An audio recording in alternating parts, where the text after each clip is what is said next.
Hello students, कैसे हैं आप सब लोग। तो अगले पार्ट में आप सब लोगों का स्वागत है। हम पढ़ रहे हैं प्रेजेंट सिंपल टेंस और ऐसे पढ़ रहे हैं कि इसके बाद हमें कभी पढ़ने की ज़रूरत ही ना पड़े। इतना परफेक्शन के साथ में आगे बढ़ रहे हैं कि एक एक क्वेश्चन जो है उसको हम सॉल्व करते हुए चल रहे हैं। किसी भी तरह का क्वेश्चन नहीं छोड़ूंगा। अगर आप ये सीरीज़ पूरी देखते हैं तो टेंस पे बेस्ड चाहे कैसा भी क्वेश्चन आपके एग्ज़ाम के अंदर आए आप उसे सॉल्व कर पाएंगे, चाहे वो मैंने बोर्ड पे कराया हो या ना कराया हो, क्योंकि हम कॉन्सेप्ट को भी साथ में लेके चल रहे हैं और प्रैक्टिस एक्सरसाइज को भी। तो उसी सीरीज़ के अंदर आगे बढ़ते हुए हम देख रहे हैं कि यहाँ पे दो स्ट्रक्चर्स लिखी हुई हैं। बोर्ड पे आप देख सकते हैं यहाँ पे दो स्ट्रक्चर्स लिखी हुई है। एक है स्ट्रक्चर इंटेरोगेटिव पॉजिटिव, एक स्ट्रक्चर है इंटेरोगेटिव नेगेटिव। जो स्टार्ट का वीडियो था टेंस का, शायद फर्स्ट पार्ट था, उसमें मैंने आपको एक बात सिखाई थी कि टेंस 12 तरह के होते हैं, present simple, present continuous and so on. और इन सभी के अंदर हम 4 तरह की स्ट्रक्चर्स पढ़ेंगे और उन 4 को भी मैंने 2 हिस्सों में बांटा था। एक थे असर्टिव, एक थे इंटरोगेटिव। असर्टिव वो सेंटेंसेज होते हैं जिनमें क्वेश्चन नहीं पूछा जाता, आंसर दिया जाता है या फैक्ट बताया जाता है। और इंटरोगेटिव वो सेंटेंसेज होते हैं जिनमें क्वेश्चन पूछा जाता है। तो प्रेजेंट सिंपल को हमने स्टार्ट किया पिछले 2 हिस्सों के अंदर या 3 हिस्सों में आप कह सकते हो। मैंने उसके असर्टिव भाग की बात की, असर्टिव पॉजिटिव की और असर्टिव नेगेटिव की। पिछला वीडियो असर्टिव नेगेटिव को डेडिकेटेड था। अब हम इस हिस्से के अंदर इंटेरोगेटिव पॉजिटिव और इंटेरोगेटिव नेगेटिव स्ट्रक्चर्स की बात करेंगे। आपको ये बात तो समझ में आई गई होगी कि एक टेंस में 4 स्ट्रक्चर्स अपन पढ़ते हैं। फिर से सुनते हैं, assertive positive, assertive negative, interrogative positive और इंटेरोगेटिव नेगेटिव। तो इंटेरोगेटिव पॉजिटिव की स्ट्रक्चर हमारे पास में है। तो पहला काम हम वही करेंगे जो हम अब तक करते आए थे, एक स्ट्रक्चर से सेंटेंस बनाना सीखना। अभी भी देख लो, मैं कुछ नया नहीं करूंगा, मैं सिर्फ सब्जेक्ट, वर्ब और ऑब्जेक्ट की जगह पे कुछ उसके एग्जाम्पल्स लिख दूंगा। और मैं इस बार सिमिलर एग्जाम्पल्स यूज़ करने जा रहा हूँ जो मैंने पिछले वीडियो के अंदर यूज़ किए हैं। चलिए, तो जो पहला सेंटेंस था, पहला जो सेंटेंस था उसके अंदर हमने यूज़ किया था राम प्ले और क्रिकेट को सब्जेक्ट की जगह पे और वर्ब की जगह और ऑब्जेक्ट की जगह। तो राम की जगह मैंने लिख दिया राम, वर्ब की जगह मैंने लिख दिया प्ले। अब मुझे बताएं यहाँ पे V1 लिखा है या V2 लिखा है या V3 लिखा है या V1 SES लिखा है या V1 ING लिखा है। आप देख सकते हैं यहाँ पे V1 लिखा है, क्लियर। तो हमने यहाँ पे V1 लिखा, इसलिए हमने प्लेज लिखा, ना प्लेड लिखा, ना प्लेइंग लिखा, कुछ नहीं, सिंपल V1 पूछा, बोला, हमने V1 लिख दिया। ऑब्जेक्ट हमारे सेंटेंस का है क्रिकेट और एक क्वेश्चन मार्क लगाया तो हमने भी क्वेश्चन मार्क लिख दिया।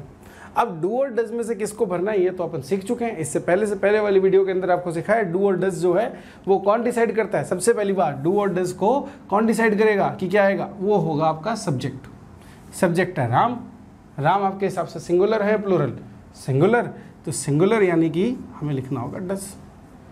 तो सर क्या मतलब, ये जो डू डज है ये तो सब्जेक्ट से पहले लिखा है, तो पहले लिखा होता है तो भी वही डिसाइड करता है। बिल्कुल, सेंटेंस में हेल्पिंग वर्ब का डिसीजन हमेशा कौन लेता है, वो सब्जेक्ट ही लेता है। चाहे हेल्पिंग वर्ब पहले लिखा हो या हेल्पिंग वर्ब बाद में लिखा हो, ये मैटर नहीं करता। कितना सिंपल था। अब हमने बड़े आराम से पता लगा लिया कि डज राम प्ले क्रिकेट, ये जो है सेंटेंस हमारा बन गया। ऑलराइट, चलो इस तरीके से एक सेंटेंस और बनाना अगर अपन तो कैसे बनाएंगे, वही पिछला सेंटेंस लेता हूँ मैं। उसमें मैंने जो सब्जेक्ट, वर्ब और ऑब्जेक्ट रखे थे वो रखा था मैंने आई, और वर्ब रखी थी राइट, और मैंने ऑब्जेक्ट रखा था उसके अंदर क्या रखा था, देखो, आई राइट आर्टिकल्स, ये लिखा था। बिल्कुल सर, यही लिखा था। अब हमारे पास में रह क्या गया, सब्जेक्ट की जगह सब्जेक्ट, वर्ब की जगह वर्ब और ऑब्जेक्ट की जगह ऑब्जेक्ट, तो लिख दिया। डू और डज में से जो लिखना है उसका डिसीजन कौन लेता है सर, सब्जेक्ट लेता है। सब्जेक्ट क्या है, आई के साथ डू आता है, डज डू आता है। ये लो, ये सेंटेंस बनाना सीख लिया हमने। बस इसी सेंटेंस को बनाने की ये जो टेक्निक आपने सीखी है ना, इस पे बेस्ड एक क्वेश्चन आ जाता है और आप बड़े आराम से उसको सॉल्व कर देते हो। देखो अभी इस पे बेस्ड कुछ क्वेश्चन अपन सॉल्व करेंगे, बट उससे पहले इंटरोगेटिव नेगेटिव को भी देख लेते हैं। सेम प्रैक्टिस करने वाले अपन, कुछ नया नहीं करने वाले हैं, यही प्रैक्टिस अपन करेंगे। देखो यहाँ से क्या किया था, यहाँ पे अपन ने इससे ये सेंटेंसेस बनाए थे, सिमिलरली अब इससे ये सेंटेंस बनाएंगे। क्या इसमें सब्जेक्ट, वर्ब और ऑब्जेक्ट है? बिल्कुल, हर स्ट्रक्चर में होते हैं। तो इसमें सब्जेक्ट की जगह लिख दो आप, क्या लिखा था इधर राम, तो लो मैंने इधर भी लिख दिया राम। वर्ब की जगह पे क्या लिखा मैंने वहाँ पे, देखो प्ले लिखा, इधर भी फर्स्ट फॉर्म की डिमांड है तो अपन इधर भी क्या लिखेंगे, फर्स्ट फॉर्म को लिखेंगे, प्ले लिख दिया। ऑब्जेक्ट क्या लिखा है, देखो क्रिकेट लिखा है तो यहाँ भी क्या लिख दिया, क्रिकेट। क्वेश्चन मार्क यहाँ लगा है तो यहाँ भी लगा दिया। अब उसके बाद में डू और डज में से किसी एक को चुनना है सर, किसके हिसाब से होता है सर, जैसे यहाँ पे था सब्जेक्ट के हिसाब से, यहाँ भी सब्जेक्ट के हिसाब से होगा। बिल्कुल, यहाँ भी सब्जेक्ट ही डिसाइड करेगा कि डू आएगा कि डज आएगा। तो फिर हमने यहाँ पे क्या कर दिया, इधर लिख दिया हमने डज। क्यों, क्योंकि राम के साथ डज ही तो लिखोगे, डू तो लिखोगे नहीं। अब सर एक चीज़ रह गई, ये नॉट जो है सर इसका क्या करना, बताओ। इस स्ट्रक्चर के अंदर नॉट पे कोई आपको चॉइस दे रखी है? नहीं दे रखी। क्या स्ट्रक्चर का पार्ट है? बिल्कुल है। तो फिर हमें क्या करना पड़ेगा? लिखना पड़ेगा इसको। तो मतलब सर इस तरीके से तो इंटेरोगेटिव नेगेटिव के जितने भी सेंटेंसेस बनेंगे उनके अंदर नॉट तो हमेशा आएगा। बिल्कुल आएगा। तो यहीं लिखना ही है क्या? बिल्कुल लिखना, हमेशा लिखना होगा। तो क्या एक और सेंटेंस बना के, चलो एक और सेंटेंस बना के देखते हैं, ऐसा होगा क्या? बिल्कुल। इस बार स्टार्ट से बना के देखते हैं। मैं जो है अपना सब्जेक्ट, मुझे पता है कि मैं आई लिखने वाला हूँ, तो मैं क्या कॉन्फिडेंटली लिख सकता हूँ? डू। फिर लिख दिया मैंने आई। अब मुझे क्या चाहिए यहाँ पे? नॉट। बिल्कुल, ये हो गया। उसके बाद में यहाँ पे क्या लिख दूँ मैं? वर्ब की फर्स्ट फॉर्म। तो ये लो लिख दिया प्ले। सॉरी, प्ले नहीं लिखेंगे, एक मिनट, पिछली बार क्या थी? वर्ब राइट थी, तो लिख दिया मैंने यहाँ पे राइट। और उसके बाद में मैंने यहाँ क्या लिख दिया? यहाँ पे क्या था? आर्टिकल्स। ये लो आर्टिकल्स लिख दिया। कितनी इजी तरीके से हमने ये सेंटेंसेस बनाए हैं, बताओ। किया क्या? स्ट्रक्चर याद की, और एक बात को ध्यान में रखा कि स्ट्रक्चर में सब्जेक्ट, वर्ब और ऑब्जेक्ट को भरना है, हमारा सेंटेंस तैयार हो जाएगा। ये प्रैक्टिस हो गई। अब आप चाहो तो इसका जरा हिंदी अनुवाद भी देख लो। पिछले वीडियो में जैसे मैंने नेगेटिव के क्या हिंदी अनुवाद नहीं बताया था, मैं अभी बता देता हूँ आपको। जो हिंदी जो पिछला सेंटेंस था नेगेटिव के अंदर पिछले वीडियो में, वो था Ram does not play cricket. इसका अनुवाद होता है राम क्रिकेट नहीं खेलता है। और अब यहाँ सेंटेंस बना है डज राम प्ले क्रिकेट। इसका अनुवाद बनता है क्या राम क्रिकेट खेलता है? ध्यान से सुनो, क्या राम क्रिकेट खेलता है।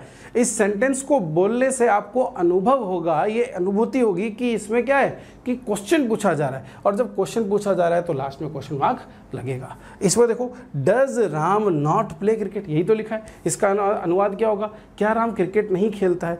क्या राम क्रिकेट नहीं खेलता है। जब ये सेंटेंस बोलते हो सोच के देखो, क्या आप एक क्वेश्चन नहीं पूछ रहे हो? बिल्कुल क्वेश्चन पूछ रहे हो, इसीलिए इसमें लास्ट में क्वेश्चन मार्क है। इसीलिए इस तरह के सेंटेंसेस को अपन क्या बोलते हैं? इंटेरोगेटिव। सिमिलरली ये वाले सेंटेंसेस को भी देख लो। नेगेटिव मैंने जो सेंटेंस लिखवाया था वो था I do not right articles. क्या था? I do not right articles. उसमें मैंने आपको एक सिचुएशन भी बताई थी कि भाई कोई पर्सन आया, उसने पूछा कि भाई कौन लिखता है आर्टिकल्स? तो मैंने कहा नहीं, मैं आर्टिकल्स नहीं लिखता। तो वो जो सेंटेंस होगा क्या? मैंने कहा मैं आर्टिकल्स नहीं लिखता। ये अनुवाद। इसका क्या अनुवाद हो जाएगा? Do I right articles. क्या मैं आर्टिकल्स लिखता हूँ? ये इसका अनुवाद हो जाएगा। इसका अनुवाद क्या हो जाएगा? Do I not right articles. क्या मैं आर्टिकल्स नहीं लिखता हूँ? तो आप देखेंगे कि यहाँ पे ये जो अनुवाद सारे हुए उनमें एक और चीज़ अभी भी फॉलो हो रही है, जो मैंने आपको पहली क्लास के अंदर, जो प्रेजेंट सिंपल की पहली क्लास थी उसमें बताई थी। और वो जो चीज़ यहाँ फॉलो हो रही है वो है ये कि यहाँ पे अभी तक ता, ते और ती है के साउंड जो हैं वो कॉन्टिन्यूसली आप देख रहे हो हर एक सेंटेंस में। Does Ram play cricket? क्या राम क्रिकेट खेलता है। Does Ram not play cricket? क्या राम क्रिकेट नहीं खेलता है। ता है तो आ ही रहा है। सेंटेंस का टाइप चेंज होता जा रहा है बस। एक में क्वेश्चन पूछा जा रहा है, एक में क्वेश्चन नहीं पूछा जा रहा है, एक में बताया जा रहा है। अच्छा, बताने वालों में और क्वेश्चन पूछने वालों में एक एक तरह के अलग सेंटेंस है जिनमें नगेशन यानी कि मना किया जा रहा है कि मैं राम क्रिकेट नहीं खेलता है। क्या राम क्रिकेट नहीं खेलता है? अब ये हैरानी वाले सेंटेंस है। इनफैक्ट आप याद कर सकते हो कि इंटेरोगेटिव नेगेटिव को जब भी यूज़ किया जाता है ना, ये हैरानी वाले क्वेश्चंस लेके आता है हर बार। क्या राम क्रिकेट नहीं खेलता है? क्या तुम वहाँ नहीं जा रहे हो? क्या तुमने अपना काम कर लिया? इसमें देखो आप हैरानी, सॉरी, क्या तुमने अपना काम नहीं कर लिया है, ठीक है, क्या तुम वहाँ नहीं जा रहे हो। इस तरह के सेंटेंसेस जो होता है उनमें हैरानी होती है। कहीं ना कहीं आपकी जो एक एक्सपेक्टेशन होती है उसका ठीक उल्टा जब आप पूछ रहे होते हो तब आप इंटेरोगेटिव नेगेटिव को यूज़ करते हो। मेरे हिसाब से यहाँ तक आपको बातें अच्छे से समझ में आई होंगी। इन पे भी बेस्ड एक आध क्वेश्चन आ जाता है, अपन उसको भी डिस्कस कर लेते हैं, कुछ नहीं छोड़ेंगे, पूरा पढ़ के जाएंगे। आइए,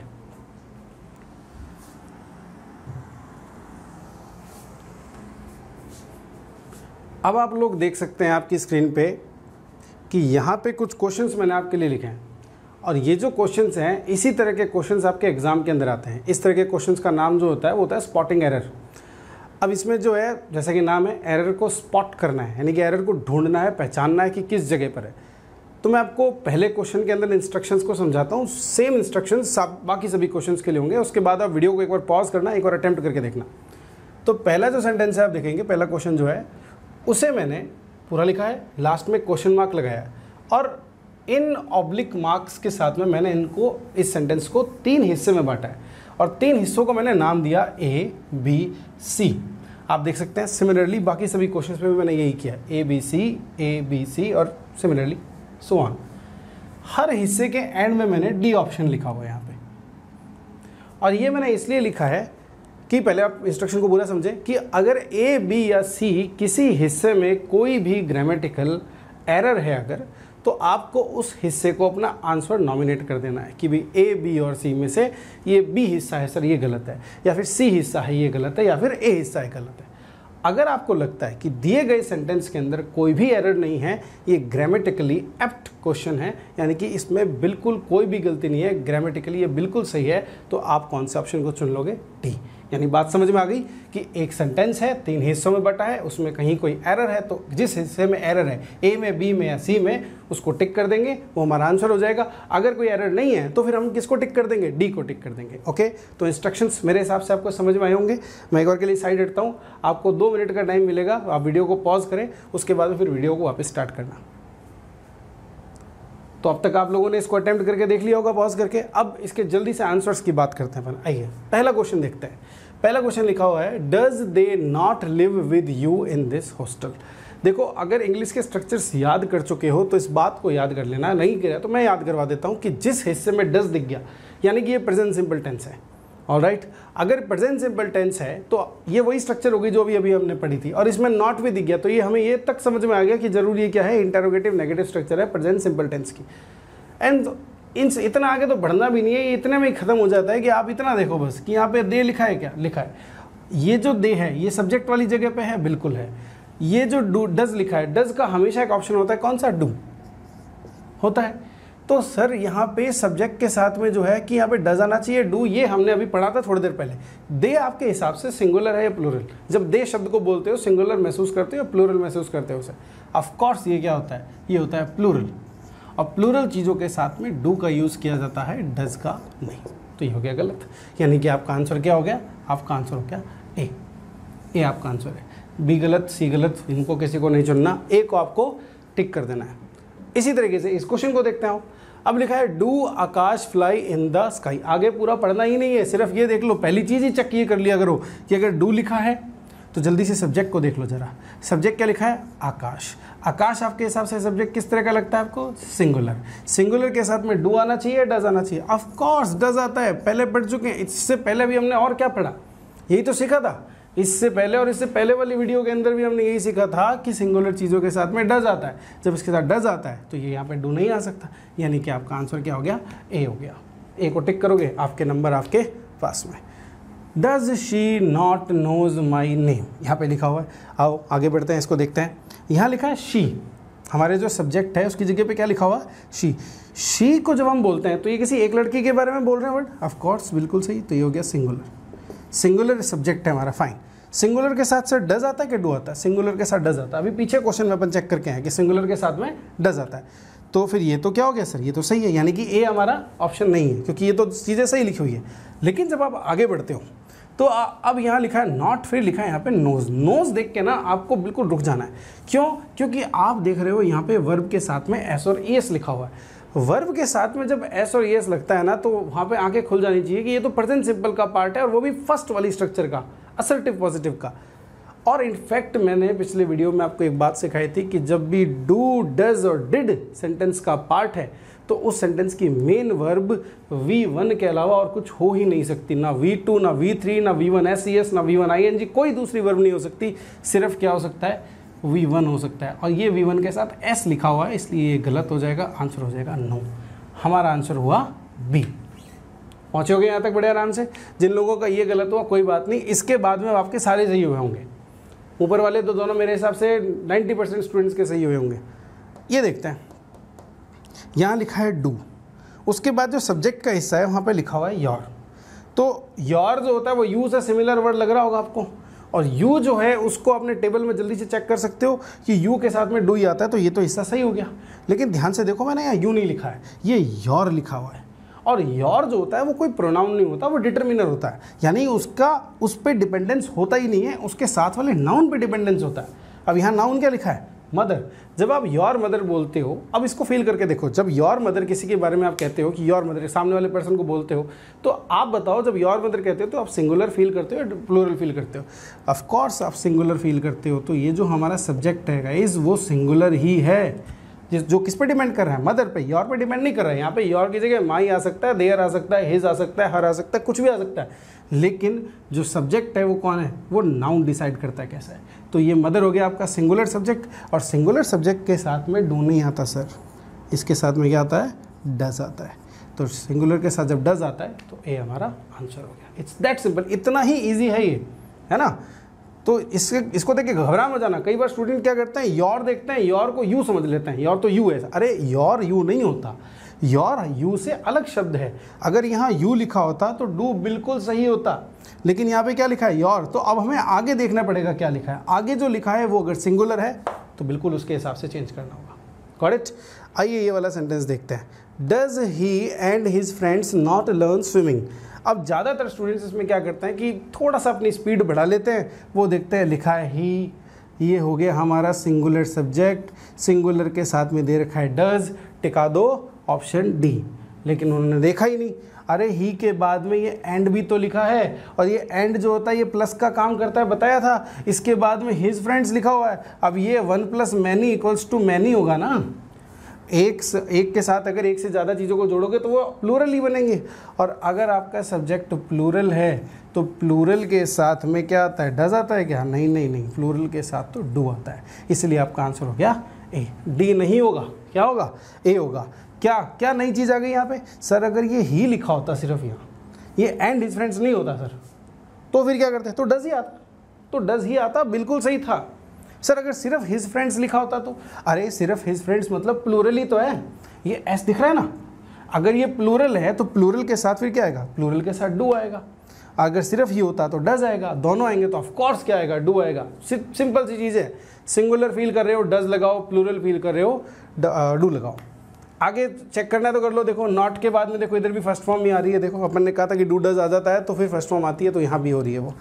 ये वाला चेक करते हैं। डज योर मदर, ये तो देखा देखा लग रहा है सेंटेंस। हाँ सर ये रहा, देखो फोर्थ में भी हमने यही लिखा था, डू योर मदर। तो सर इसमें डज करवा दिया था आपने योर मदर के हिसाब से, तो डज, तो फिर तो ये डी होएगा। ठीक है, बस यही तो गलती कर देते हैं हम कई बार इंग्लिश को इतनी जल्दी सॉल्व करने की कोशिश करते हैं, टाइम बचाने के चक्कर में हम गलती कर बैठते हैं।